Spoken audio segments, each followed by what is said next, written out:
Unmasking അനോമലീസിൻ്റെ പുതിയൊരു എപ്പിസോഡിലേക്ക് എല്ലാവർക്കും സ്വാഗതം. റീസെൻ്റായിട്ട് നമ്മൾ വളരെയധികം ചർച്ച ചെയ്യപ്പെട്ടുകൊണ്ടിരിക്കുന്ന ഒന്നാണ് NCERT പാഠപുസ്തകങ്ങളുമായി ബന്ധപ്പെട്ടുള്ള വിവാദം. പുതുതായിട്ട് കരിക്കുലം ഫ്രെയിംവർക്ക് അനുസരിച്ചിട്ട് നാഷണൽ എഡ്യൂക്കേഷൻ പോളിസിയുടെ ഒക്കെ ഭാഗമായിട്ട് ടെക്സ്റ്റ് ബുക്കുകൾ റിവൈസ് ചെയ്തുകൊണ്ടിരിക്കുകയാണ്. അതിൻ്റെ ഭാഗമായിട്ട് NCERT ടെക്സ്റ്റ് ബുക്കിലും ഒരുപാട് മാറ്റങ്ങൾ വന്നുകൊണ്ടിരിക്കുകയാണ്. വളരെ പോസിറ്റീവായിട്ടുള്ള പുതിയ കാലഘട്ടത്തെ വിദ്യാഭ്യാസ സമ്പ്രദായങ്ങളുമായി ബന്ധപ്പെട്ടുള്ള മാറ്റങ്ങളും നമുക്ക് കാണാൻ പറ്റും. എന്നാൽ വിവാദപരമായിട്ടുള്ള ചില തിരുത്തലുകളും മറ്റൊക്കെ ഇത്തരം ടെക്സ്റ്റ് ബുക്കുകളിൽ കടന്നു വരുന്ന രീതിയിലുള്ള ഒരുപാട് വിവാദങ്ങൾ ഈ അടുത്തായിട്ട് ചർച്ച ചെയ്യപ്പെട്ടുകൊണ്ടിരിക്കുകയാണ്. നമുക്കറിയാം NCERT എന്നുള്ളത് 1961 സ്ഥാപിതമായിട്ടുള്ള കേന്ദ്ര സർക്കാരിന് കീഴിലുള്ള വിദ്യാഭ്യാസപരമായിട്ടുള്ള മേഖലയിൽ പ്രത്യേകിച്ച് സ്കൂൾ വിദ്യാഭ്യാസവുമായി ബന്ധപ്പെട്ട് വിദ്യാർത്ഥികളുടെ പഠനം മറ്റു കാര്യങ്ങളിലൊക്കെ ശ്രദ്ധയൂന്നിക്കൊണ്ട് അതുപോലെ തന്നെ ട്രെയിനിങ് മേഖലകളിൽ അധ്യാപകർക്കൊക്കെ ഉള്ള രീതിയിൽ അത്തരം പഠനങ്ങളുമായി ബന്ധപ്പെട്ടുകൊണ്ട് ഊന്നൽ നൽകുന്നൊരു ഗവൺമെൻറ് ബോഡി എന്നുള്ള രീതിയിൽ വർക്ക് ചെയ്യുന്നൊരു സ്ഥാപനമാണ് NCERT, national council four educational research and training എന്നുള്ളത്. NCERT 1961 സ്ഥാപിതമായത് മുതൽ തന്നെ കോത്താരി കമ്മീഷനൊക്കെ ശേഷം ടെക്സ്റ്റ് ബുക്കുകൾ എന്നുള്ളൊരു ആശയത്തിലേക്ക് സ്കൂൾ കുട്ടികൾ വ്യവസ്ഥാപിതമായിട്ട് പഠനം മുന്നോട്ട് കൊണ്ടുപോകുന്നതിൻ്റെ ഭാഗമായിട്ടുള്ള ടെക്സ്റ്റ് ബുക്കുകൾ വരുന്നുണ്ട്. അത് ഒരു തുടക്ക കാലഘട്ടത്തിൽ ഒരു 70കളിലും 80കളൊക്കെ വരെയുള്ളൊരു സമയത്ത് നമ്മളിന്ന് കാണുന്ന രീതിയിലുള്ളൊരു ക്ലാസ് റൂം ടെക്സ്റ്റ് ബുക്കുകൾക്കപ്പുറത്തേക്ക് വളരെ പ്രസിദ്ധമായിട്ടുള്ള ആ ഒരു മേഖലയുമായി ബന്ധപ്പെട്ട് എഴുതപ്പെട്ടിട്ടുള്ള പ്രധാനപ്പെട്ട ഗ്രന്ഥങ്ങൾ, ഇപ്പോൾ നമ്മൾ ഹിസ്റ്ററിയിലേക്കൊക്കെ വരുമ്പം റൊമീല താപ്പറിനെ പോലുള്ള അല്ലെങ്കിൽ RS ശർമ്മ, ബിപിൻ ചന്ദ്ര, സതീഷ് ചന്ദ്ര ഇവരുടെയൊക്കെ വളരെ പ്രസിദ്ധമായിട്ടുള്ള പുസ്തകങ്ങളൊക്കെയാണ് റെഫറൻസുകളായിട്ടുള്ള രീതിയിലായിരുന്നു ആദ്യ കാലഘട്ടങ്ങളിലൊക്കെ NCERTയുടെ ടെക്സ്റ്റ് ബുക്കുകൾ ഉണ്ടായിരുന്നത്. അതിനുശേഷം പിന്നീട് 2005 നാഷണൽ കരിക്കുലം ഫ്രെയിംവർക്കിൻ്റെ ഭാഗമായിട്ടൊക്കെയാണ് വളരെ അഡ്വാൻസ്ഡ് ആയിട്ട് പഴയ കാലത്തെ ഒരു ടെക്സ്റ്റ് ബുക്കുകൾ നമ്മൾ നോക്കുകയാണെന്നുണ്ടെങ്കിൽ ഒരു ഇല്ലുസ്ട്രേഷൻസോ അല്ലെങ്കിൽ ചിത്രങ്ങൾ അത്തരം ഇൻഫോഗ്രാഫിക്സ് ഒന്നും ഇല്ലാതെ വളരെ കൂടുതലും ഡീറ്റെയിൽഡ് ആയിട്ടുള്ള റൈറ്റിങ്സും കാര്യങ്ങളൊക്കെ ഉള്ള ടെക്സ്റ്റ് ബുക്കുകളിൽ നിന്ന് മാറിക്കൊണ്ട് കൂടുതൽ ചിത്രങ്ങളൊക്കെ ഉൾക്കൊള്ളിച്ചുകൊണ്ട് വിദ്യാർത്ഥികളെ കൂടുതൽ പഠനം എളുപ്പമാക്കുന്നതിന് വേണ്ടിയിട്ടൊക്കെയുള്ള രീതിയിലുള്ള ശ്രമങ്ങൾ നമുക്ക് കാണാൻ പറ്റും. ഇത്തരത്തിൽ ഓരോ കാലഘട്ടത്തിനനുസരിച്ചുള്ള മാറ്റങ്ങൾ ടെക്സ്റ്റ് ബുക്കുകളിൽ വരുത്താറുണ്ട്. എന്നാൽ വളരെ റീസെൻ്റ് ആയിട്ടുള്ള ചില മാറ്റങ്ങൾ ഒരു വിവാദമാകുന്ന രീതിയിൽ പ്രധാനമായിട്ടും ചരിത്ര പുസ്തകങ്ങളുമായി ബന്ധപ്പെട്ട് അത്തരം സംഗതികൾ ചർച്ച ചെയ്യാമെന്നാണ് തോന്നുന്നത്. അതെ, തീർച്ചയായിട്ടും ഈ ഒരു ടെക്സ്റ്റ് ബുക്കുകൾ എന്ന് പറയുമ്പോൾ തന്നെ വിദ്യാർത്ഥികളെ സംബന്ധിച്ചിടത്തോളം അല്ലെങ്കിൽ വളർന്നു വരുന്ന ഒരു തലമുറ എന്നുള്ള രൂപത്തിൽ അവർ ചെറിയ പ്രായത്തിൽ പഠിക്കുന്ന പാഠപുസ്തകങ്ങളിൽ നിന്ന് അവർക്ക് ലഭിക്കുന്ന അറിവുകളാണ് പിന്നീട് ഒരു വിഷയത്തെക്കുറിച്ച് ധാരണകൾ ഉണ്ടാക്കാനൊക്കെ അവരെ സംബന്ധിച്ചിടത്തോളം അതിൻ്റെ ഒരു ബേസ് എന്നുള്ള നിലയിൽ ഒരു അടിസ്ഥാനപരമായിട്ട് പ്രവർത്തിക്കുന്നത് ഇത്തരം ടെക്സ്റ്റ് ബുക്കുകളാണ്. അപ്പം മാറി മാറി വരുന്ന ഗവൺമെൻറ്റുകൾ ആ ഒരു ടെക്സ്റ്റ് ബുക്കിൻ്റെ കരിക്കുലവും അതുമായി ബന്ധപ്പെട്ട കാര്യങ്ങളിലൊക്കെ അവരുടേതായിട്ടുള്ള പരിഷ്കാരങ്ങൾ കൊണ്ടുവരാറുണ്ട്.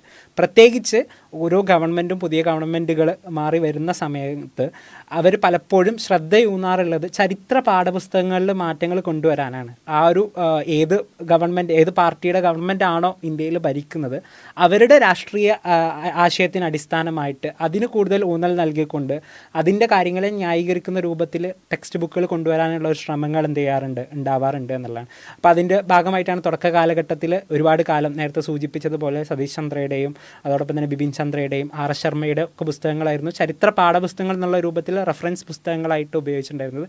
പിന്നീട് അതിൽ നിന്ന് മാറിയിട്ട് അങ്ങനെ ഒരു വ്യക്തിയുടെ ആശയം അല്ലെങ്കിൽ ഒരു വ്യക്തിയുടെ ഐഡിയ, ഹിസ്റ്ററി എന്ന് പറയുമ്പോൾ ചരിത്രം എന്ന് പറയുമ്പോൾ തന്നെ അറിയാം പല ആളുകളുടെയും അഭിപ്രായങ്ങൾ അവിടെ ഉണ്ടാവും. ഒരു കാര്യം മാത്രമാണ് ഒബ്ജക്റ്റീവായിട്ട് ശരി എന്നുള്ള രൂപത്തിൽ നമുക്ക് തിരഞ്ഞെടുക്കാൻ പറ്റില്ല. മറിച്ച് ഹിസ്റ്ററി ആകുമ്പോൾ അതിൻ്റെ തെളിവുകൾ ലഭിക്കുന്നതിനനുസരിച്ച് ഓരോ കാര്യങ്ങളിൽ തീരുമാനങ്ങളിലും ഒക്കെ ഒരുപാട് മാറ്റങ്ങൾ വരും. അപ്പോൾ ഓരോ ചരിത്രകാരന്മാർക്കും പണ്ഡിതന്മാർക്കും എന്ത് ചെയ്യും വ്യത്യസ്തങ്ങളായിട്ടുള്ള അഭിപ്രായങ്ങളുണ്ടാകും. അപ്പം ഒരു വ്യക്തിയിൽ മാത്രം കേന്ദ്രീകരിച്ചുകൊണ്ട് അഭിപ്രായം രൂപീകരിക്കുക എന്നുള്ളത് ശരിയായിട്ടുള്ള കാര്യമല്ല എന്ന് മനസ്സിലാക്കിയിട്ടാണ് ടെക്സ്റ്റ് ബുക്കുകളിൽ എന്ത് ചെയ്യുന്നുണ്ട് അതിൻ്റേതായിട്ടുള്ള കരിക്കുലം ഫ്രെയിംവർക്ക് കമ്മിറ്റിയും അങ്ങനെ ഒരുപാട് റിട്ടയർഡ് ആയിട്ടുള്ള പ്രൊഫസേഴ്സും സ്കൂളുകളിലെ അധ്യാപകരൊക്കെ ചേർത്ത് നിർത്തിക്കൊണ്ട് എന്ത് ചെയ്യുന്നത് NCERT പിന്നീട് 2003 ശേഷമൊക്കെ എന്ത് ചെയ്യുന്നത് പുതിയ പാഠപുസ്തകങ്ങൾ കൊണ്ടുവരുന്നതെന്നുള്ളതാണ്.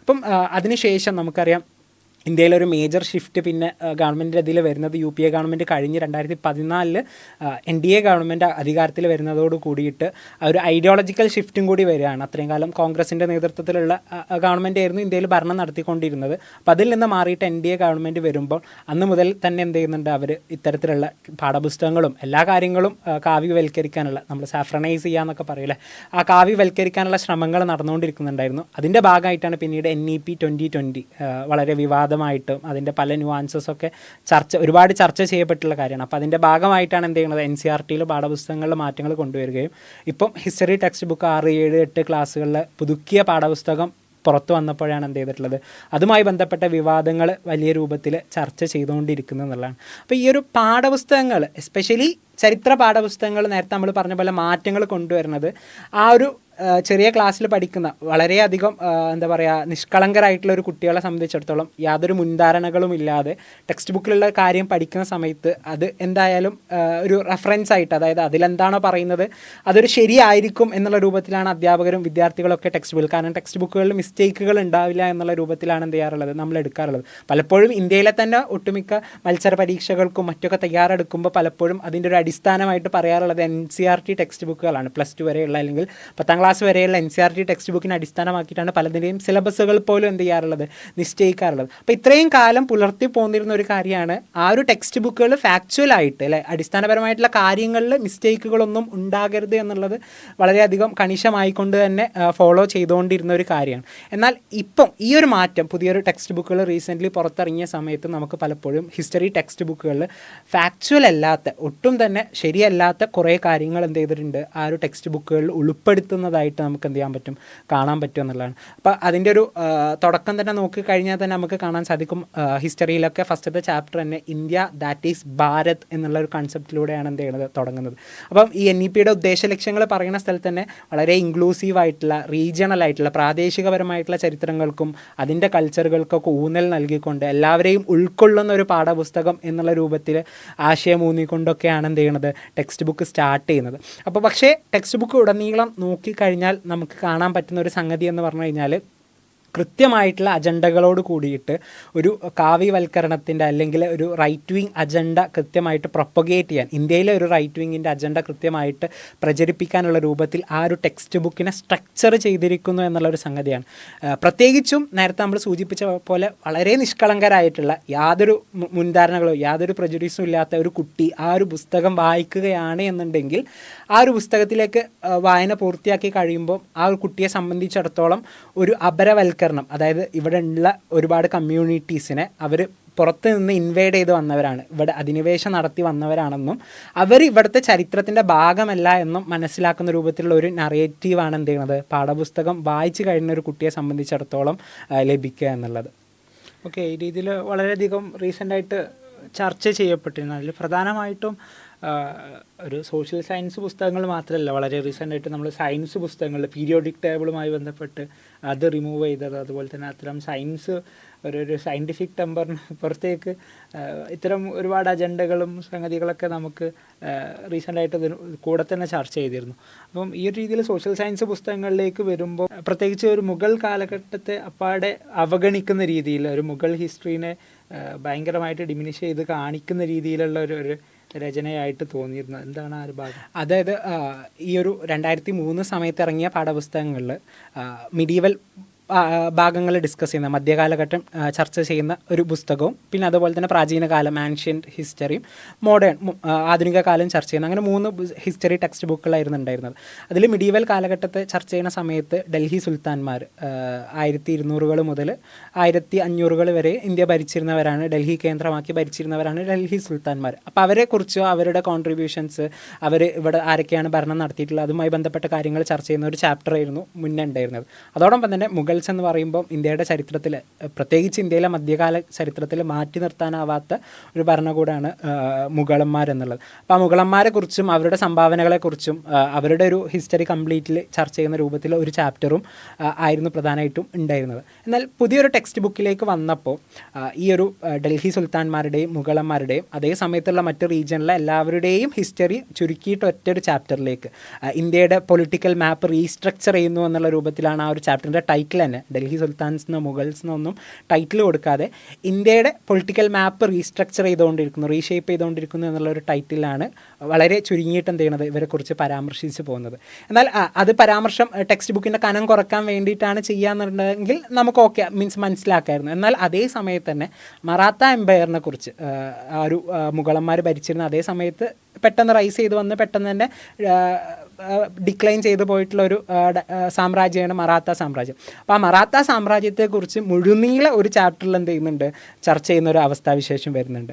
അപ്പോൾ അതായത് നമുക്ക് വളരെയധികം ക്ലിയർലി നമുക്ക് മനസ്സിലാക്കാൻ പറ്റുന്ന ഒരു സംഗതിയാണ്, മുസ്ലിം ഭരണാധികാരികൾ ഇന്ത്യ ഭരിച്ചിരുന്ന ഒരു സമയത്തെ വളരെ ചുരുക്കി കെട്ടിയുകൊണ്ട്, എന്നാൽ അതേ സമയത്ത് ഉണ്ടായിരുന്ന ഹിന്ദു ഭരണാധികാരികൾ അത്ര തന്നെ മുഗൾ ഭരിച്ചിരുന്ന അത്ര തന്നെ പ്രാമുഖ്യം മുൻ പുസ്തകങ്ങളിലോ അല്ലെങ്കിൽ ചരിത്രകാരന്മാരൊന്നും വിശേഷിപ്പിക്കാത്തത് ഹിന്ദു ഭരണാധികാരിയായി എന്നുള്ളത് കൊണ്ട് മറാത്ത സാമ്രാജ്യത്തിന് ഒരു അനാവശ്യമായിട്ടുള്ള പരിഗണന നൽകുകയും ഒരു ചാപ്റ്റർ മുഴുനീളെ കൊടുക്കുന്നതും കാണാൻ പറ്റും. എന്നാൽ അത് ഫാക്ച്വൽ ആയിട്ടുള്ള കാര്യങ്ങൾ കൊടുക്കുകയെന്നുണ്ടെങ്കിൽ കുട്ടികൾക്ക് അത് പഠിക്കാൻ ഉപകാരമായിരുന്നു. മറിച്ച് മറാത്ത എംപയറിൻ്റെ വ്യാപനവുമായി ബന്ധപ്പെട്ട് ആ ഒരു ടെക്സ്റ്റ് ബുക്കിൽ കൊടുത്തിരുന്ന മാപ്പിൽ പോലും എന്ത് ചെയ്തിട്ടുണ്ട്, പ്രശ്നങ്ങൾ ഉണ്ടായിരുന്നു എന്നുള്ളതാണ്. അതായത് ജയ്സൽമേർ പോലുള്ള ഭാഗങ്ങളൊക്കെ ഉൾക്കൊള്ളിച്ചുകൊണ്ടാണ് മറാത്ത സാമ്രാജ്യം എന്നുള്ള രൂപത്തിൽ കൊടുത്തിട്ടുണ്ടായിരുന്നത്.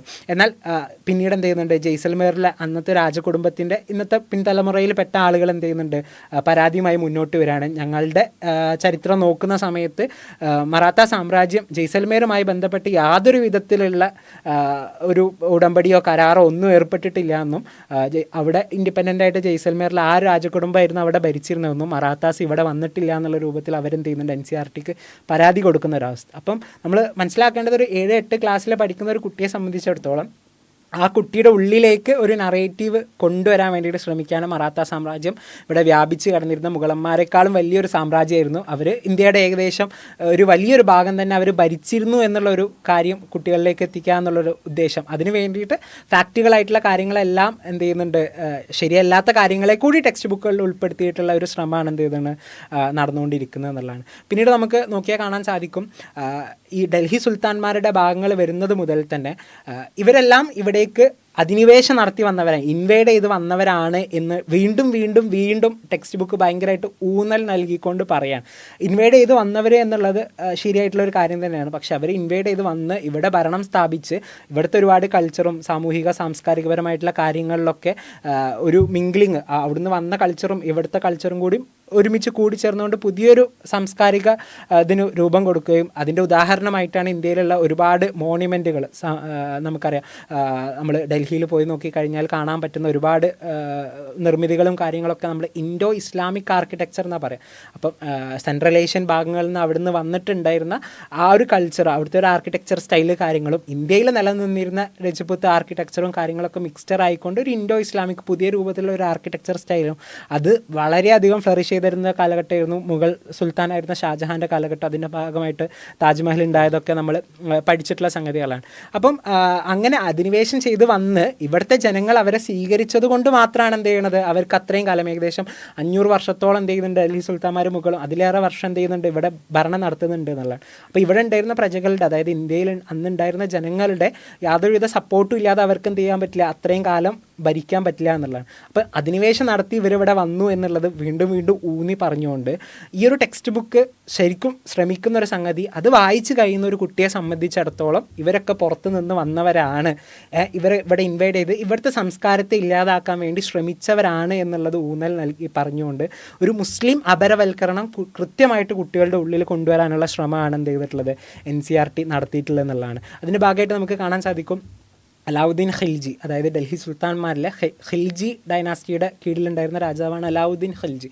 അദ്ദേഹത്തിൻ്റെ സമയത്ത് എന്ത് ചെയ്യുന്നുണ്ട്, സൗത്ത് ഇന്ത്യ അടക്കം ദക്ഷിണേന്ത്യയിലടക്കം പല ഭാഗങ്ങളിലേക്കും എന്ത് ചെയ്യുന്നുണ്ട്, അദ്ദേഹം ആ ഒരു സാമ്രാജ്യം, അദ്ദേഹത്തിൻ്റെ ഖിൽജി രാജവംശത്തെ എന്ത് ചെയ്യുന്നുണ്ട്, വ്യാപിക്കുന്നുണ്ട്. അപ്പം ഏതൊരു രാജാവിൻ്റെയും ഉദ്ദേശം എന്ന് പറയുന്നത് ആ രാജാവിൻ്റെ ആ ഒരു സാമ്രാജ്യം വ്യാപിപ്പിക്കണം, ഒരുപാട് ഏരിയയിലേക്ക് അദ്ദേഹത്തിൻ്റെ ഭരണം കൊണ്ടുവരണം എന്നുള്ളത് അന്നത്തെ കാലഘട്ടത്തിൽ ഏതൊരു രാജാവിൻ്റെയും ഒരു ആഗ്രഹവും അതിന് വേണ്ടിയിട്ട് അദ്ദേഹം പ്രവർത്തിക്കുന്നതൊക്കെ കാണാൻ നമുക്ക് പറ്റും. അപ്പോൾ ഈ ടെക്സ്റ്റ് ബുക്കിൽ ചെയ്യുന്നൊരു സംഗതി എന്താണെന്ന് വെച്ച് കഴിഞ്ഞാൽ, മുസ്ലിം ഭരണാധികാരികൾ അവർ രാജ്യം വ്യാപിക്കാനും സാമ്രാജ്യം വ്യാപിപ്പിക്കാനുള്ള ശ്രമങ്ങൾ നടത്തുന്നത് അതിനെ വളരെ ക്രൂരമായിട്ടുള്ള ബ്രൂട്ടലായിട്ടുള്ളൊരു സംഗതിയും അതിൻ്റെ ഭാഗമായിട്ട് ഒരുപാട് അമ്പലങ്ങൾ തകർക്കുകയും ഒരുപാട് ഹിന്ദുക്കളെ കൊല്ലുകയും ചെയ്തിട്ടുണ്ട് എന്നുള്ള സംഗതികൾ പറയുകയും, എന്നാൽ ഒരു മറാത്ത സാമ്രാജ്യം വ്യാപിക്കുന്നത് അത് അവരുടെ മിലിറ്ററി എക്സ്പാൻഷൻ, അവരുടെ സാമ്രാജ്യ വ്യാപനത്തിന് വേണ്ടി രാജാവ് ശ്രമിച്ചത് വളരെ പ്രകീർത്തിച്ചുകൊണ്ട് വളരെ പ്രശംസിച്ചുകൊണ്ട് പറയുന്ന ഒരു കാര്യം നമുക്ക് കാണാൻ സാധിക്കും. അപ്പോൾ ആ ഒരു ബയസ്നെസ്, മുസ്ലിംസ് ആണ് രാജ്യം വ്യാപിക്കാൻ വേണ്ടി ശ്രമിക്കുന്നുണ്ടെങ്കിൽ അത് ഭയങ്കര കിരാതമായിട്ടുള്ള ക്രൂരമായിട്ടുള്ള ഒരു സംഗതിയാണ്. എന്നാൽ ഹിന്ദു രാജവംശമാണ് ഈ ഒരു രാജ്യവ്യാപനത്തിന് ശ്രമിക്കുന്നുണ്ടെങ്കിൽ അത് വളരെ സാധാരണകരമായിട്ടുള്ളൊരു സംഗതിയാണ്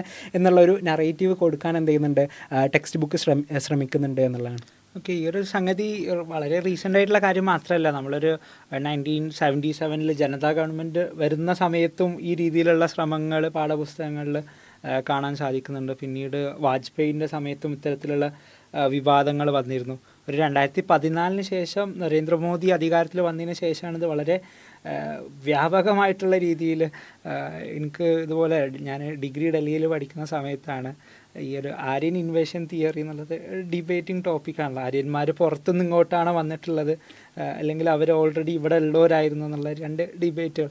അതുപോലെ ഫസ്റ്റ് ഇയർ പഠിക്കുന്ന സമയത്ത് റൊമീല താപ്പറുടെ ഒരു ഡിബേറ്റ് രീതിയിലുള്ള ഒരു ചെറിയൊരു ഡിസ്കഷനാണ്. രണ്ട് ഭാഗത്തു നിന്നുള്ള ആളുകളുണ്ട്.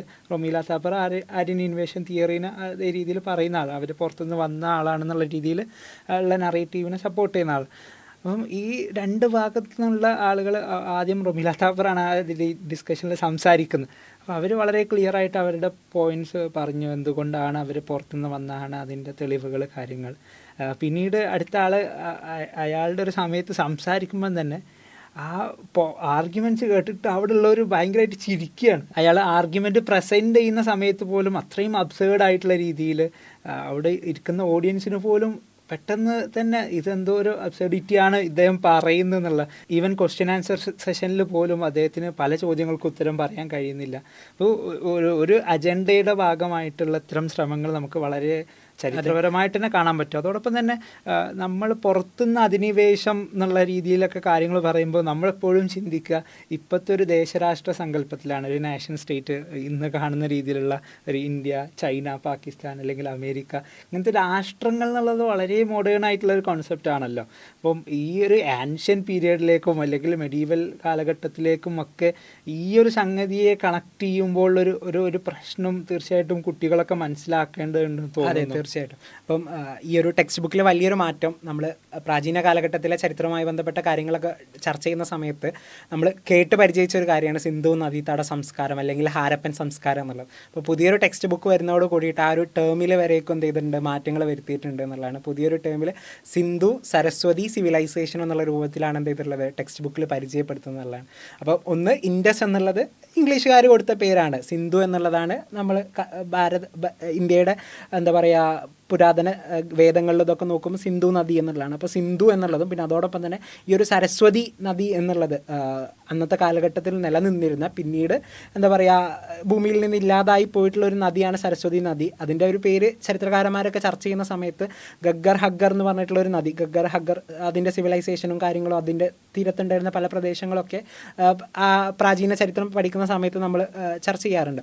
അപ്പം ഈ ഒരു സംഗതി, അതായത് ഈ ഒരു ഗഗ്ഗർ ഹഗ്ഗർ നദിയാണ് സരസ്വതി നദി എന്നുള്ളത് നറേഷൻ കൊണ്ടുവരുന്നതിൽ വലിയൊരു പങ്ക് വഹിച്ചിട്ടുള്ള ഒരാളാണ് IIT ഗാന്ധിനഗറിലെ ഒരു വിസിറ്റിംഗ് പ്രൊഫസറായിരുന്ന മൈക്കിൾ ഡനീനോ എന്ന് പറഞ്ഞിട്ടുള്ള ഒരു വ്യക്തി. അപ്പോൾ അദ്ദേഹമാണ് എന്ത് ചെയ്യുന്നത്, ഈ ഒരു ടെക്സ്റ്റ് ബുക്കിൻ്റെ, ഈ ഒരു ഫ്രെയിം വർക്കിൻ്റെ, സോഷ്യൽ സയൻസ് ടെക്സ്റ്റ് ബുക്കിൻ്റെ ഒരു ഉയർന്ന പദവിയിലിരിക്കുന്ന ഇതിൻ്റെ റിവൈസിങ് കമ്മിറ്റിയിലൊക്കെ ഉണ്ടായിരുന്ന ഒരു വ്യക്തി എന്നുള്ളതാണ്. അപ്പം അദ്ദേഹത്തിൻ്റെ ഒരു ഹിസ്റ്ററിയിലേക്ക് നോക്കുകയാണെങ്കിൽ അദ്ദേഹം പലപ്പോഴും വളരെയധികം പ്രശംസിച്ച് കാണുന്ന ഒരു വ്യക്തിയാണ് BB ലാലിനെ പോലുള്ള കോട്ട് ചെയ്തുകൊണ്ടാണ് അദ്ദേഹം ഈ ഒരു കാര്യം മുന്നോട്ട് പറയുന്നത്. അപ്പോൾ BB ലാൽ എന്ന് പറയുന്നത് ഒരു ആർക്കിയോളജിസ്റ്റാണ്. നമുക്കറിയാം ബാബരിയുമായി ബന്ധപ്പെട്ട ചരിത്രം നോക്കുന്ന സമയത്ത് BB ലാൽ എന്നുള്ള പേര് വളരെയധികം നമ്മൾ കേട്ട് പരിചയം, അയോധ്യയിലെ വിഷയം. അപ്പോൾ അയോധ്യയിൽ ആ ഒരു ബാബരി മസ്ജിദിന് കീഴിലായിക്കൊണ്ട് ഒരു വലിയൊരു അമ്പലം ഉണ്ട് എന്നുള്ളതിൻ്റെ ആർക്കിയോളജിക്കൽ എക്സ്കവേഷൻ്റെ തെളിവുകളും കാര്യങ്ങളൊക്കെ കൊടുക്കുന്നത് BB ലാലിനെ പോലുള്ള തെളിവുകളെന്ന് പറയാൻ പറ്റില്ല, ആ ഒരു നറേഷനെ ബിൽഡ് ചെയ്യാൻ വേണ്ടിയിട്ടുള്ള കാര്യങ്ങൾ കൊടുക്കുന്നത് ആളാണ് ആര്, BB ലാലിനെ പോലുള്ള ആളുകൾ, ആർക്കിയോളജിസ്റ്റ്. പലപ്പോഴും ഇർഫാൻ ഹബീബിനെ പോലുള്ള ചരിത്രകാരന്മാരൊക്കെ വളരെ നിശിതമായിട്ട് വിമർശിച്ചിട്ടുള്ള വ്യക്തിയാണ് BB ലാലിനെ പോലെ. അപ്പോൾ ആ BB ലാലിനെ പ്രൈസ് ചെയ്തുകൊണ്ട്, പ്രശംസിച്ചുകൊണ്ട് ലേഖനങ്ങളും കാര്യങ്ങളൊക്കെ എഴുതുന്ന ഒരാളാണ് ഈ IIT ഗാന്ധിനഗറിലെ വിസിറ്റിംഗ് പ്രൊഫസറായിട്ടുള്ള മൈക്കിൾ ഡനീനോ എന്ന് പറഞ്ഞിട്ടുള്ള വ്യക്തി. അപ്പം കൃത്യമായിട്ട് ആ ഒരു സിന്ധു സരസ്വതി എന്നുള്ള ആ ഒരു ടെർമിനോളജി മാറ്റുക. അപ്പോൾ പലപ്പോഴും പറയാറുള്ളൊരു സംഗതി എന്താണെന്ന് വെച്ച് കഴിഞ്ഞാൽ, ഈ വാക്കുകളൊക്കെ ഇൻഡസ് വാലി സിവിലൈസേഷൻ പോലുള്ള വാക്കുകളൊക്കെ ബ്രിട്ടീഷുകാരുടെ, അതായത് അന്നത്തെ ഓറിയൻ്റൽ ചരിത്രകാരന്മാർ കൊടുത്തിട്ടുള്ള പേരുകളാണ്. ആ ഒരു ഓറിയൻ്റൽ ചരിത്രകാരന്മാരുടെ ഇതിൻ്റെ ഉള്ളിൽ നിന്ന് നമ്മൾ പിൻവാങ്ങേണ്ടതുണ്ട്. അങ്ങനെ എല്ലാ കാര്യങ്ങളും നമ്മൾ ഡീകോളണൈസേഷൻ എന്നുള്ള വാക്കാണ് ഉപയോഗിക്കുക. അപ്പോൾ ഇത്തരം കൊളോണിയൽ ടേമുകളിൽ നിന്ന് മാറിക്കൊണ്ട് നമ്മുടെ സംസ്കാരത്തിൻ്റെ ഭാഗമായിട്ടുള്ള വാക്കുകൾ എന്ത് ചെയ്യണം, കൊണ്ടുവരണം എന്നുള്ള ഉദ്ദേശത്തിലാണ് എന്നുള്ളതാണ് എന്ത് ചെയ്യുന്നത് ന്യായം പറയുന്നത്. പക്ഷേ ആ ന്യായം പറഞ്ഞുകൊണ്ട് എന്ത് ചെയ്യണം, ഒരു ഹിന്ദുത്വ അജണ്ട നടപ്പിലാക്കാനുള്ള ഒരു ശ്രമമാണ് എന്ത് ചെയ്യണത് ശരിക്ക് ഇവരുടെ ഭാഗത്തുനിന്ന് നടന്നുകൊണ്ടിരിക്കുന്നതെന്നുള്ളതാണ്. അപ്പോൾ നേരത്തെ സൂചിപ്പിച്ച ഇന്ന് നമ്മൾ കാണുന്ന രൂപത്തിലുള്ള ഒരു നാഷൻ സ്റ്റേറ്റ് ഇന്ത്യ പാകിസ്ഥാൻ എന്ന പോലുള്ള ഒരു കൺസെപ്റ്റേ ആയിരുന്നില്ല അന്നത്തെ കാലഘട്ടത്തിൽ. അവിടെയാണ് നമ്മൾ എന്ത് ചെയ്യുന്നത്, ജിസിയ പോലുള്ള ടാക്സുകളെ കുറിച്ചൊക്കെ വളരെയധികം വിവാദപരമായിട്ട് പല മേഖലകളിൽ ചർച്ച ചെയ്തുകൊണ്ടിരിക്കുന്ന ഒരു വിഷയമാണ് ജിസിയ പോലുള്ള ടാക്സ്. അപ്പോൾ ആ ജിസിയയുടെ കേസിലും ഈ ഒരു ടെക്സ്റ്റ് ബുക്കിലേക്ക് വരികയാണെങ്കിൽ ടെക്സ്റ്റ് ബുക്കിൽ പറയുന്നത് എന്താണെന്ന് വെച്ച് കഴിഞ്ഞാൽ ഡൽഹി സുൽത്താൻമാർ അല്ലെങ്കിൽ മുഗളന്മാർ വന്നതിന് ശേഷം ജിസിയ എന്ന് പറയുന്ന ഒരു വിവേചനപരമായിട്ടുള്ള നികുതി ഇവിടെ ഏർപ്പെടുത്തുകയും അത് മെയിനായിട്ട് അതിൻ്റെ ഉദ്ദേശം എന്ന് പറയുന്നത് ഇവിടെ ഉണ്ടായിരുന്ന ഹിന്ദു ജനതയെ ഇസ്ലാമിലേക്ക് കൊണ്ടുവരാൻ കൺവേർട്ട് ചെയ്യാൻ വേണ്ടിയിട്ട് നിർബന്ധപൂർവ്വം മതപരിവർത്തനം നടത്താൻ വേണ്ടിയിട്ടുള്ള ഒരു ശ്രമമാണ് ജിസിയ ടാക്സ് എന്നുള്ളത് എന്ത് ചെയ്യാൻ പറ്റും, നമുക്ക് കാണാൻ പറ്റും എന്നുള്ളത്. അപ്പം ഇതിൽ ബേസിക്കലി നമ്മൾ മനസ്സിലാക്കേണ്ടത് ജിസിയ പോലുള്ള ടാക്സ് അത് നിലനിൽക്കുന്നത് തീർച്ചയായിട്ടും അവിടുത്തെ നോൺ മുസ്ലിംസ് ആയിട്ടുള്ള ആളുകളാണ്, മുസ്ലിങ്ങളല്ലാത്ത ആളുകളാണ് എന്ത് ചെയ്യേണ്ടത്, ഈ ജിസിയ ടാക്സ് പേ ചെയ്യേണ്ടത്. പക്ഷേ ആ ജിസിയ ടാക്സ് അവർ പേ ചെയ്യുമ്പോൾ തന്നെ ഈ മുസ്ലിംസ് അല്ലാത്ത ആളുകളിൽ തന്നെ ഒരുപാട് ആളുകളെ മാറ്റി നിർത്തുന്നുണ്ട്. ബ്രാഹ്മണന്മാരായിട്ടുള്ള ആളുകൾ, അല്ലെങ്കിൽ എന്താ പറയുക, ഒരു രാജ്യത്തിൻ്റെ ഭരണ കേന്ദ്രങ്ങളിൽ ഉയർന്ന പൊസിഷനിൽ ഇരിക്കുന്ന വലിയ വലിയ ആളുകളുണ്ടാകും. അപ്പോൾ അവരൊക്കെ ഈ ജിസിയയിൽ നിന്ന് മാറ്റി നിർത്തുന്നുണ്ടായിരുന്നു. അപ്പം അങ്ങനെ ഒരു ഹിന്ദുക്കളെ കൺവേർട്ട് ചെയ്യാൻ വേണ്ടിയിട്ടാണ്, മതപരിവർത്തനം നടത്താൻ വേണ്ടിയിട്ടുള്ള ഉദ്ദേശമാണെന്നുണ്ടെങ്കിൽ ഇവരെ മാറ്റി നിർത്തേണ്ട ആവശ്യം ഉണ്ടായിരുന്നില്ല എന്നുള്ളതാണ്. പിന്നെ നമുക്ക് നോക്കിയാൽ കാണാൻ സാധിക്കും ഈ ഒരു ടാക്സ് എന്ന് പറഞ്ഞു കഴിഞ്ഞാൽ മുസ്ലിംസ് അല്ലാത്ത ആളുകൾ ഈ ഒരു ജിസിയ കൊടുക്കുന്ന അതേ സമയത്ത് തന്നെ എന്ത് ചെയ്യുന്നുണ്ട്, മുസ്ലിംസ് ആയിട്ടുള്ള ആളുകൾ എന്ത് ചെയ്യുന്നുണ്ട്, സക്കാത്ത് നിർബന്ധമായിട്ടും അവിടുത്തെ ട്രഷറിയിലേക്ക് ഖജനാവിലേക്ക് നികുതിയായിട്ട് എന്നുള്ള രൂപത്തിൽ കൊടുക്കേണ്ട ഒരു സാഹചര്യം അവിടെ ഉണ്ട് എന്നുള്ളതാണ്. അപ്പം മുസ്ലിംസ് സക്കാത്ത് കൊടുക്കുന്നതിന് പകരമായിട്ട് മുസ്ലിംസ് അല്ലാത്ത ആളുകളിൽ നിന്ന് എന്ത് ചെയ്യുന്നു, ജിസിയ സ്വീകരിക്കുന്നു. അതിൽ തന്നെ ജിസിയ അല്ലാത്ത എന്താ പറയുന്നുണ്ട്, ഒരുപാട് ജിസിയയിൽ തന്നെ ബ്രാഹ്മിൻസ് ആയിട്ടുള്ള ആളുകളും ഭരണകേന്ദ്രത്തിൽ ഉന്നതമായിട്ടുള്ള ആളുകളൊക്കെ എന്ത് ചെയ്യുന്നത്, മാറ്റി നിർത്തുന്ന ഒരു സാഹചര്യം കൂടി വരികയാണ്. ഇനി ഈ ജിസിയ പേ ചെയ്യുകയാണെന്നുണ്ടെങ്കിൽ തന്നെ ജിസിയ വളരെ ചുരുങ്ങിയൊരു ടാക്സാണ്, വളരെ ചെറിയ എമൗണ്ടാണ്. ഇപ്പോൾ സതീഷ് ചന്ദ്രയെ പോലുള്ള ആളുകളൊക്കെ പറയുന്നത് ഒരു വർഷത്തിൽ 3 രൂപ അല്ലെങ്കിൽ ഒരു മാസത്തെ സാലറിയുടെ ആവറേജ് ആയിട്ടുള്ളൊരു തുക, ഏറി വന്നാൽ റിച്ച് ആയിട്ടുള്ള അന്നത്തെ പണക്കാരായിട്ടുള്ള ആളുകളെ സംബന്ധിച്ചിടത്തോളം ഒരു വർഷത്തിൽ 8 രൂപ എന്നുള്ള രൂപത്തിലൊക്കെ ആയിരുന്നു അന്നത്തെ ടാക്സ് സിസ്റ്റം. സാധാരണ രീതിയിലുള്ള ടാക്സിൽ നിന്ന് ഏറ്റവും കുറഞ്ഞിട്ടുള്ളതാണ്. അപ്പോൾ ഇത് കൊടുക്കുക എന്ന് പറയുമ്പം ഇതിൻ്റെ ഒരു പ്രധാനപ്പെട്ട ഉദ്ദേശം എന്ന് പറയുന്നത് ഇവർ എന്ത് ചെയ്യുകയാണ്, അന്നത്തെ ഒരു കൺസെപ്റ്റിൽ നമ്മൾ ആലോചിക്കണം. ഒരു ഭരണാധികാരി അധികാരത്തിൽ വരുമ്പം അദ്ദേഹം പ്രധാനമായിട്ടും അദ്ദേഹത്തിൻ്റെ ഭരണം സ്ഥാപിക്കാൻ വേണ്ടിയിട്ട് അവിടെ മതങ്ങളെയാണ് ഉപയോഗിക്കുക എന്നുള്ളതാണ്. അന്നത്തെ എല്ലാ കാലഘട്ടത്തിലും ക്രിസ്ത്യൻസും അന്നത്തെ ഹിന്ദു രാജവംശങ്ങളായാലും മുസ്ലിം രാജവംശങ്ങളൊക്കെ അവരുടെ പ്രധാനപ്പെട്ടുള്ള ഒരു, ഇന്ന് നമ്മൾ ദേശീയത അങ്ങനെയുള്ള ആശയങ്ങളിൽ ഊന്നിക്കൊണ്ടാണ് ഒരു രാജ്യം സ്ഥാപിക്കുന്നതെന്നുണ്ടെങ്കിൽ അന്ന് പ്രധാനമായിട്ട് എന്ത് ചെയ്യാണ്, ഒരു മതത്തിൻ്റെ അടിസ്ഥാനത്തിലായിരുന്നു പലപ്പോഴും പല രാജ്യങ്ങളും ഉണ്ടാക്കിയിട്ടുണ്ടായിരുന്നു. അപ്പോൾ മുസ്ലിംസ് ഇവിടെ വന്ന് അധിനിവേശം നടത്തി ഇവിടെ പുതിയൊരു സാമ്രാജ്യം സ്ഥാപിക്കുമ്പോൾ അവിടെ ഉണ്ടായിരുന്ന മുസ്ലിങ്ങളല്ലാത്ത ആളുകൾ എന്താ പറയുമ്പോൾ നമ്മൾ ഇസ്ലാമിക കൺസെപ്റ്റിലൊക്കെ ദിമ്മികൾ എന്നുള്ള രൂപത്തിലൊക്കെ പറയും. അപ്പോൾ ബേസിക്കലി ചെയ്യുന്നത് എന്താണ്, അവർക്ക് സംരക്ഷണം കൊടുക്കുക എന്നുള്ളതാണ് മുസ്ലിംസ് ആയിട്ടുള്ള ഭരണാധികാരികൾ ചെയ്യുന്നത്. അപ്പോൾ അവർക്ക് സംരക്ഷണവും അവരെ നിർബന്ധിതമായിട്ടുള്ള ഈ ഒരു പട്ടാള സേവനത്തിലും മിലിറ്ററി കാര്യങ്ങളിലൊക്കെ ഇൻവോൾവ് ചെയ്യുന്നതിൽ നിന്ന് മാറ്റി നിർത്താനൊക്കെ വേണ്ടിയിട്ടാണ് എന്ത് ചെയ്യുന്നത്, അവരിൽ നിന്ന് ഈ ജിസിയ പോലുള്ള ടാക്സുകളൊക്കെ എന്ത് ചെയ്യുന്നത്, ഈടാക്കിയിട്ടുണ്ടായിരുന്നു എന്നുള്ളതാണ്. അപ്പം പലപ്പോഴും നമ്മൾ പഴയ കാലഘട്ടത്തിലെ ഇസ്ലാമിക ചരിത്രങ്ങളിലേക്കൊക്കെ നോക്കുകയാണെന്നുണ്ടെങ്കിൽ മുസ്ലിങ്ങൾ അധിനിവേശം നടത്തി വരുമ്പം ഇരു കൈകളും നീട്ടിയിട്ട് പലപ്പോഴും സ്വീകരിച്ച ചരിത്രങ്ങളൊക്കെ നമുക്ക് കാണാൻ സാധിക്കും എന്നുള്ളതാണ്.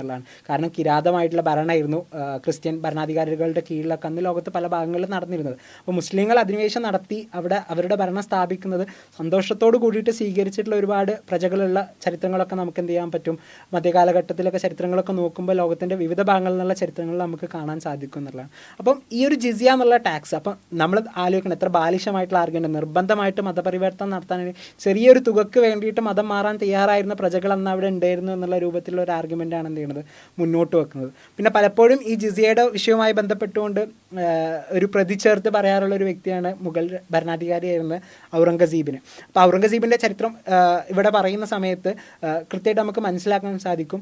ഔറംഗസീബിനെ പലപ്പോഴും പറയാറുള്ളത് അദ്ദേഹം ജിസിയ, അക്ബർ നിർത്തലാക്കിയ ജിസിയ അദ്ദേഹം വീണ്ടും കൊണ്ടുവന്നു എന്നുള്ള രൂപത്തിലാണ് എന്ത് ചെയ്യാറുള്ളത്, പറയാറുള്ളത് എന്നുള്ളതാണ്. അപ്പം നമുക്ക് കാണാൻ സാധിക്കും ഔറംഗസീബ് ഭരണത്തിൽ വന്നുകൊണ്ട് 22 വർഷങ്ങൾക്ക് ശേഷമാണ് എന്ത് ചെയ്യണത്, അദ്ദേഹം ജിസിയെ വീണ്ടും കൊണ്ടുവരുന്നത്.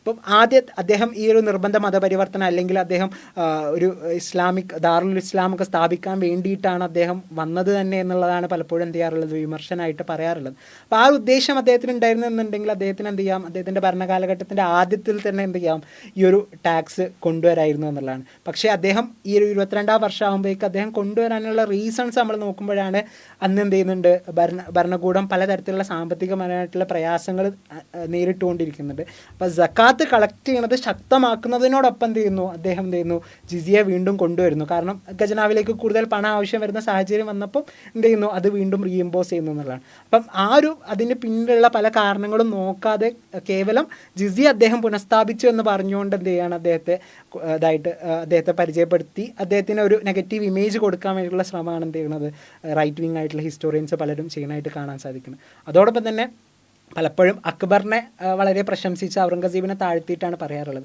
എന്നാൽ ഈ ഒരു NCERT ടെക്സ്റ്റ് ബുക്കിലേക്ക് വരുമ്പം അക്ബറിനെ പോലും വിട്ടിട്ടില്ല എന്നുള്ളൊരു സംഗതിയാണ്.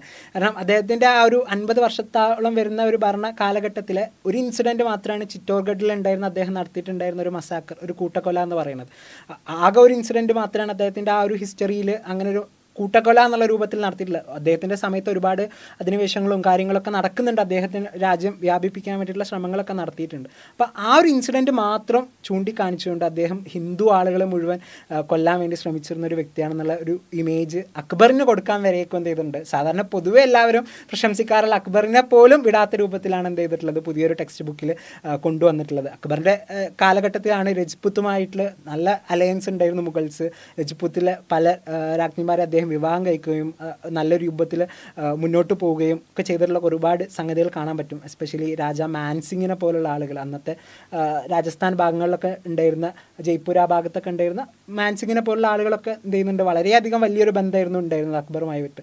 അക്ബറിൻ്റെ അന്നത്തെ ദിവാൻ എന്ന് പറഞ്ഞ രാജാ തോഡർമൽ എന്ന് പറഞ്ഞിട്ടുള്ള ഒരു മുസ്ലിം അല്ലാത്തൊരു വ്യക്തിയായിരുന്നു. പിന്നീട് ഔറംഗസീബിൻ്റെ ഇതിലേക്ക് വരുമ്പോഴും നമുക്ക് കാണാൻ സാധിക്കും ഔറംഗസീബിൻ്റെ അന്നത്തെ ദിവാൻ എന്ന് പറയുന്നത് ഒരു മുസ്ലിം അല്ലാത്തൊരു വ്യക്തിയായിരുന്നു എന്നുള്ളതാണ്. അതോടൊപ്പം തന്നെ അദ്ദേഹത്തിൻ്റെ സുബേദാറായിട്ട് അദ്ദേഹം രാജാ ജസ്വന്ത് സിംഗിനെ, മഹാരാജ ജയ്സിംഗിനെ പോലുള്ള ആളുകളൊക്കെ അദ്ദേഹം എന്ത് ചെയ്യുന്നുണ്ട്, നിയമിക്കുന്നുണ്ട് എന്നുള്ളതാണ്. ഔറംഗസീബിൻ്റെ കാലഘട്ടത്തിലാണ് മുഗൾ ചരിത്രങ്ങളിൽ നോക്കുമ്പോൾ ഏറ്റവും കൂടുതൽ മുസ്ലിംസ് അല്ലാത്ത ആളുകൾ ഭരണത്തിൻ്റെ നേതൃതലങ്ങളിൽ വന്നത് നമുക്ക് കാണാൻ സാധിക്കും. എന്നാൽ ഇതൊക്കെ മാറ്റി നിർത്തിക്കൊണ്ട് ഇവർ ഇവിടെ ഇൻവൈഡ് ചെയ്യാമെന്ന്, അധിനിവേശം നടത്താൻ വന്ന ആളുകളാണെന്നും ഇവർ നമ്മുടെ സംസ്കാരങ്ങൾ ഇല്ലാതാക്കാൻ ശ്രമിച്ചുകൊണ്ടിരുന്നതും ഇവിടുത്തെ ഹിന്ദുക്കളെ കൊല്ലാൻ വേണ്ടിയിട്ടും അവരെ ക്രൂരമായിട്ട് ഇല്ലാതാക്കാൻ വേണ്ടി ശ്രമിച്ചുകൊണ്ടിരുന്ന ആളുകളാണ് എന്നുള്ളൊരു നറേറ്റീവ് കുട്ടികളുടെ ഇടയിലേക്ക് കൊടുക്കാനുള്ളൊരു ശ്രമമാണ് എന്ത് ചെയ്തിട്ടുള്ളത് ടെക്സ്റ്റ് ബുക്ക് കൃത്യമായിട്ട് നടത്തിയിട്ടുള്ളത് നമുക്ക് കാണാൻ സാധിക്കും.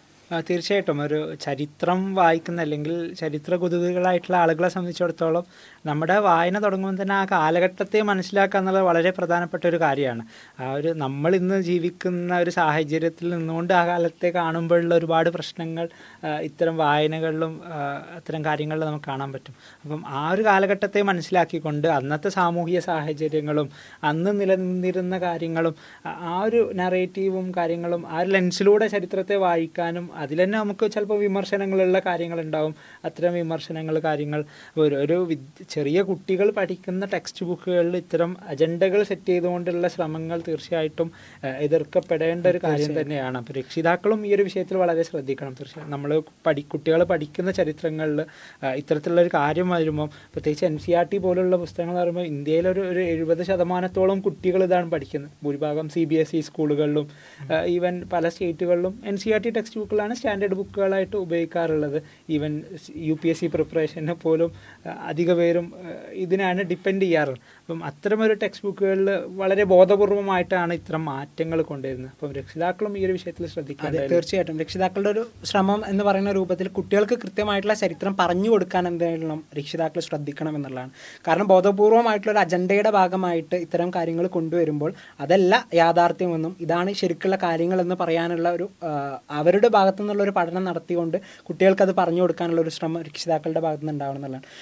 അതിൽ തന്നെ പ്രത്യേകിച്ച് കഴിഞ്ഞൊരു ടെക്സ്റ്റ് ബുക്കിൽ നിന്ന് ഈ ഒരു ടെക്സ്റ്റ് ബുക്കിലേക്ക് വരുന്ന മാറ്റങ്ങൾ നോക്കുമ്പോൾ കഴിഞ്ഞ ടെക്സ്റ്റ് ബുക്കിലെല്ലാം കുട്ടികൾക്ക് കുറച്ചും കൂടി അനലൈസ് ചെയ്തുകൊണ്ട് എല്ലാ ന്യൂആൻസസും കൊടുക്കുമായിരുന്നു. ചരിത്രത്തിലെ എല്ലാവിധ ഇപ്പോൾ ഏതെങ്കിലും ഡിബേറ്റിംഗ് ആയിട്ടുള്ള സംഗതികൾ കാര്യങ്ങളൊക്കെ ഉണ്ട് എന്നുണ്ടെങ്കിൽ അതിൻ്റെ എല്ലാ വശങ്ങളും കൊടുത്തുകൊണ്ട് നമുക്ക് നമ്മുടേതായിട്ടുള്ള ഒരു അഭിപ്രായം രൂപീകരിക്കാനുള്ള സ്വാതന്ത്ര്യം കഴിഞ്ഞ ടെക്സ്റ്റ് ബുക്കുകൾ ഉണ്ടായിരുന്നു എന്നുള്ളതാണ്. എന്നാൽ ഇവിടെ കൃത്യമായിട്ട് ഒരു വൺ സൈഡഡ് ആയിട്ടുള്ള ഒരു ഹിസ്റ്ററി പറയുകയും അതിലേക്ക് മാത്രം കുട്ടികളെ ഫോക്കസ് ചെയ്യാനുള്ള ഒരു ശ്രമമാണ് എന്ത് ചെയ്യുന്നത് നടന്നുകൊണ്ടിരിക്കുന്നത് എന്നുള്ളതാണ്. കഴിഞ്ഞൊരു ടെക്സ്റ്റ് ബുക്കിൽ നിന്ന് വരുന്ന മാറ്റങ്ങൾ നോക്കുമ്പോൾ നമുക്ക് കാണാൻ സാധിക്കും നൂർജഹാനെ പോലുള്ള, റസിയ സുൽത്താനെ പോലുള്ള ഫീമെയിൽ ആയിട്ടുള്ള ഒരുപാട് ചരിത്രത്തിലെ പ്രധാനപ്പെട്ടുള്ള ആളുകളുണ്ടായിരുന്നു. അവർക്ക് പ്രത്യേക പ്രാമുഖ്യം കൊടുത്തുകൊണ്ട് തന്നെ ടെക്സ്റ്റ് ബുക്കുകളിൽ പറഞ്ഞിട്ടുണ്ടായിരുന്നു. അപ്പോൾ ഈ വർഷം വരുമ്പം അത്തരം ആളുകളൊക്കെ എന്ത് ചെയ്യുന്നുണ്ട് ചരിത്രത്തിൻ്റെ ഇതിൽ നിന്ന് മാറ്റി നിർത്തിയിട്ടുണ്ട് എന്നുള്ളതാണ്. പകരം കുറച്ചും കൂടി റീജിയണൽ ഹിസ്റ്ററിക്ക്, പ്രാദേശികപരമായിട്ടുള്ള ചരിത്രങ്ങൾക്ക് പ്രാധാന്യം കൊടുക്കുക എന്ന് പറഞ്ഞാൽ അന്ന് മുഗൾസിനെ എതിർത്ത് നിന്നുകൊണ്ടിരുന്ന സ്ത്രീകളായിട്ടുണ്ടായിരുന്ന ഭരണാധികാരികളെന്ന് പറഞ്ഞുകൊണ്ട് റാണി ദുർഗാവതിയെ പോലുള്ള ആളുകളൊക്കെ എന്ത് ചെയ്യാണ് കൊണ്ടുവരാൻ. അപ്പോൾ മുസ്ലിംസ് ആയിട്ടുള്ള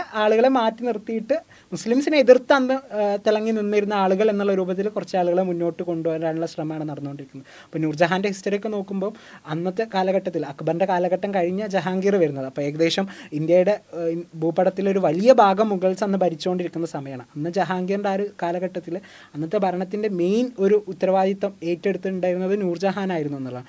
നൂർജഹാൻ്റെ കീഴിൽ അന്ന് ഈവൻ നാണയങ്ങൾ പോലും അച്ചടിച്ചിട്ടുണ്ടായിരുന്നുള്ള മുകളിലെ മറ്റൊരു ചരിത്രത്തിലും അത് നമുക്ക് കാണാൻ സാധിക്കില്ല. ആരാണോ സുൽത്താൻ അവരുടെ കീഴിലായിരുന്നു നാണയങ്ങൾ അച്ചടിച്ചുകൊണ്ടിരുന്നത്. അപ്പം നൂർജഹാൻ അത്രയേറെ പവർഫുൾ ആയിട്ടുള്ള ഒരു ഭരണാധികാരിയായിരുന്നു അന്ന് നൂർജഹാൻ എന്ന് പറയുന്നത്. അതിൻ്റെ പേരിലൊരു തിയറിയൊക്കെ ഹിസ്റ്ററിയിൽ നമുക്ക് കാണാൻ സാധിക്കും, നൂർജഹാൻ ജുന്ത എന്നുള്ള പേരിലൊക്കെ. അപ്പം അത്രയും ഇമ്പോർട്ടൻ്റ് ആയിട്ടുള്ള ഒരു ഫിഗറിനെ അവിടുന്ന് മാറ്റി നിർത്തിക്കൊണ്ട്, മെയിൻ സ്ട്രീം ആയിട്ടുള്ള ആളുകളെ മാറ്റി നിർത്തിക്കൊണ്ടാണ് എന്ത് ചെയ്യുന്നത് ടെക്സ്റ്റ് ബുക്ക് വരുന്നത്. പിന്നെ അതോടൊപ്പം തന്നെ ഈ ഒരു കാലഘട്ടത്തെ അതിൽ കൃത്യമായിട്ട് ടെക്സ്റ്റ് ബുക്കിൽ കൊടുക്കുന്ന ഒരു സംഗതി, ഈ ഒരു കാലഘട്ടം എന്ന് പറഞ്ഞു കഴിഞ്ഞാൽ ചരിത്രത്തിലെ ഒരു ഡാർക്കർ ഏജാണ്, ഒരു ഇരുണ്ട കാലഘട്ടമാണ്. പ്രത്യേകിച്ച് മധ്യകാലഘട്ടം തുടങ്ങുന്ന സമയത്ത് തന്നെ ഈ ഒരു കാര്യം പറയുന്നുണ്ട്. ലോക ചരിത്രത്തിൽ നോക്കുമ്പോൾ മധ്യകാലഘട്ടം പലപ്പോഴും ഇരുണ്ട കാലഘട്ടമായിട്ടാണ് സൂചിപ്പിക്കാറുള്ളത്. അതിൽ അഭിപ്രായ വ്യത്യാസങ്ങൾ ഉണ്ടെന്ന് പറഞ്ഞിട്ട് ഇന്ത്യയുടെ ചരിത്രം പറഞ്ഞിട്ട് പിന്നെ അത് അവസാനിപ്പിക്കുമ്പോൾ ഇന്ത്യയുടെ മധ്യകാലഘട്ടവും ഡാർക്കറായിരുന്നു. കാരണം ഇവിടെ മുസ്ലിംസാണ് അന്ന് ഭരിച്ചത് എന്നുള്ളൊരു നറേഷൻ കൊടുക്കാനും അന്ന് ആളുകൾ ചെയ്തതിൻ്റെ പാപഭാരം നമ്മൾ ചുമക്കേണ്ടതില്ല എന്ന് കുട്ടികളോട് ടെക്സ്റ്റ് ബുക്കിൽ എന്ത് ചെയ്യാണ് പറഞ്ഞ് പഠിപ്പിച്ചുകൊണ്ടിരിക്കുകയാണ്. ഒരിക്കലും ചരിത്രത്തിൽ മുന്നേ ചെയ്തിരുന്ന ആരുടെയും പാപഭാരം ചുമക്കേണ്ട ആവശ്യം ഇന്നത്തെ ആളുകൾക്ക് ഇല്ല എന്നുള്ളതാണ്. മറിച്ച് പക്ഷേ അവിടെ ഒരു ഡാർക്കർ ഏജാണെന്ന് പരിചയപ്പെടുത്തിക്കൊണ്ടിരിക്കുന്ന ഒരു കാലഘട്ടം എന്ന് പറയുമ്പോൾ 1700-കളിലൊക്കെ ഇന്ത്യയുടെ GDP-യുടെ ഏകദേശം 23% മുഗൾസിൻ്റെ കീഴിലായിരുന്നു ഉണ്ടായിരുന്നത് ലോകത്തെ തന്നെ. അപ്പം നിങ്ങളൊന്ന് ആലോചിച്ച് നോക്കാം, ഏകദേശം 4/1 ലോകത്തിൻ്റെ GDP മുഗൾസ് ആയിരുന്നു അന്ന്, ഇന്ത്യ ആയിരുന്നു അന്ന് കോൺട്രിബ്യൂട്ട് ചെയ്തിരുന്നതല്ല. അപ്പം അത്രത്തോളം ആ ഒരു രാജ്യത്തിൻ്റെ വ്യാപനവും ആ ഒരു സാമ്രാജ്യത്തിൻ്റെ വ്യാപനവും നാദിർഷയെ പോലുള്ള ആളുകളൊക്കെ ഇവിടേക്ക് അധിനിവേശം നടത്തി കൊള്ള ചെയ്യാൻ വേണ്ടിയിട്ട് വന്നിരുന്ന ആളുകളൊക്കെ ഉണ്ട് അന്ന്. ഇവിടെ ഉണ്ടായിരുന്ന മയൂര സിംഹാസനവും കോഹിനൂർ രത്നം പോലുള്ള സംഗതികളൊക്കെ അത്രയും വിലപിടിപ്പുള്ള സംഗതികളായിരുന്നു. അപ്പം അത്രയേറെ പ്രക്ഷോഭിച്ചിരുന്ന ഒരു കാലഘട്ടത്തെയാണ് എന്ത് ചെയ്യുന്നത്, ഇരുണ്ട കാലഘട്ടം എന്ന് പറഞ്ഞുകൊണ്ട് എന്ത് ചെയ്യുന്നത് കോർണർ സൈഡ് ചെയ്യാനുള്ള ഒരു ശ്രമം NCERT നടത്തിക്കൊണ്ടിരിക്കുന്നത്. ഈ ഒരു കാലഘട്ടത്തെ ഒരു ക്രോണോളജിക്കൽ ആ ഒരു ടൈം പീരിയഡിനെ നമ്മൾ ക്ലാസിഫൈ ചെയ്യുമ്പം ഒരു കൊളോണിയൽ ഹിസ്റ്റോറിയോഗ്രഫീനെ നമ്മൾ വിമർശിക്കാറുണ്ടല്ലോ. ഒരു ആൻഷ്യൻറ്റ് മെഡീവൽ ബ്രിട്ടീഷുകാർ വന്നതോട് കൂടിയിട്ട് ഒരു മോഡേൺ പീരിയഡായി മാറി എന്നുള്ള ആ ഒരു ക്ലാസിഫിക്കേഷൻ്റെ പ്രശ്നങ്ങൾ പൊതുവേ പറയാറുണ്ട്. എന്നാൽ ഈ ഒരു അവസരം മുതലെടുത്തുകൊണ്ട് ഒരു ഡീകൊളോണിയാലിറ്റിയിലേക്കാണ് ഞങ്ങൾ പോകുന്നത്, അല്ലെങ്കിൽ ഡീകൊളോണിയൽ ഹിസ്റ്ററി ഉണ്ടാക്കുകയാണ് എന്നുള്ള രീതിയിൽ തന്നെ ഒരു ആൻഷ്യൻ പീരിയഡിനെ ഒരു ക്ലാസിക്കൽ പീരിയഡായിട്ടും ഗുപ്ത എംപയറിനെ ഏറ്റവും ഇന്ത്യയിലെ ഏറ്റവും മികച്ചൊരു ഭരണ കാലഘട്ടമായിട്ടൊക്കെയുള്ള രീതിയിലുള്ള ഒരു നറേറ്റീവ്. അപ്പം ഈ ഒരു ഡീകൊളോണിയാലിറ്റീനെ ഈ രണ്ട് ഭാഗത്തും കാണുമ്പോഴൊരു പ്രശ്നം തീർച്ചയായിട്ടും. അങ്ങനെ ഒരു ഡീകൊളോണിയൽ ആശയം കൊണ്ടുവരാന്നുള്ള ഉദ്ദേശത്തിലായിരുന്നു എന്നുണ്ടെങ്കിൽ ചെയ്യേണ്ട പല കാര്യങ്ങളും എല്ലാം എന്ത് ചെയ്തിട്ടുള്ളത്. ഇവിടെ കൃത്യമായിട്ട് ആളുകൾക്കിടയിലേക്ക്, പ്രത്യേകിച്ച് കുട്ടികൾക്കിടയിലേക്ക് ഭയങ്കര റിച്ച് ആയിട്ടുണ്ടായിരുന്ന ഒരു കൾച്ചർ നമുക്കിവിടെ ഉണ്ടായിട്ടുണ്ടായിരുന്നു എന്നുള്ളതും അത് ഇവിടുത്തെ ഹിന്ദു ഐതിഹ്യവുമായി ബന്ധപ്പെട്ട് നിലനിൽക്കുന്ന ഒരു കൾച്ചറായിരുന്നു ഇവിടെ ഉണ്ടായിരുന്നത്. ബാക്കിയൊക്കെ പുറത്തുനിന്ന് വന്നതാന്നുള്ളൊരു ആശയം കൊടുക്കാനാണ് ശ്രമിച്ചുകൊണ്ടിരിക്കുന്നത്. എന്തിനധികം നമ്മൾ പലപ്പോഴും നേരത്തെ സൂചിപ്പിച്ച പോലെ ഈ ഒരു ആര്യൻ ഇൻവേഷൻ തിയറി, ആര്യന്മാർ ഇവിടേക്ക് അധിനിവേശം നടത്തി വന്നതാണ് എന്നുള്ളതും അതിനുശേഷമാണ് ഇവിടുത്തെ വേദകാലഘട്ടം ആരംഭിക്കുന്നത് എന്നുള്ളതൊക്കെയാണ് നമ്മൾ പ്രധാനമായിട്ട് പഠിച്ചിട്ടുണ്ടായിരുന്നത്.